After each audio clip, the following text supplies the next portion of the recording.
C'est comme un homme qui partait en voyage. Il appela ses serviteurs et leur confia ses biens.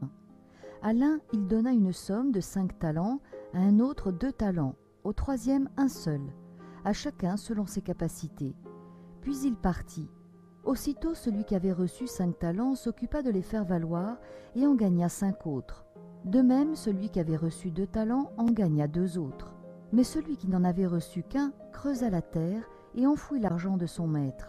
Longtemps après, leur maître revient et leur demande des comptes. Car celui qui avait reçu les 5 talents s'avança en apportant 5 autres talents et dit « Seigneur, tu m'as confié 5 talents. Voilà, j'en ai gagné 5 autres. Très bien, serviteur bon et fidèle. Tu as été fidèle pour peu de choses. Je t'en confierai beaucoup. Entre dans la joie de ton maître. » Celui qui avait reçu 2 talents s'avança ensuite et dit « Seigneur, tu m'as confié 2 talents. Voilà, j'en ai gagné 2 autres.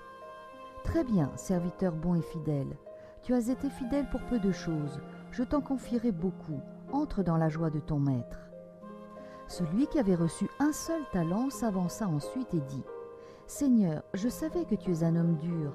Tu moissonnes là où tu n'as pas semé. Tu ramasses là où tu n'as pas répandu le grain. J'ai eu peur et je suis allé enfouir ton talent dans la terre. Le voici, tu as ce qui t'appartient. » Son maître lui répliqua « Serviteur mauvais et paresseux, tu savais que je moissonne là où je n'ai pas semé, que je ramasse le grain là où je ne l'ai pas répandu.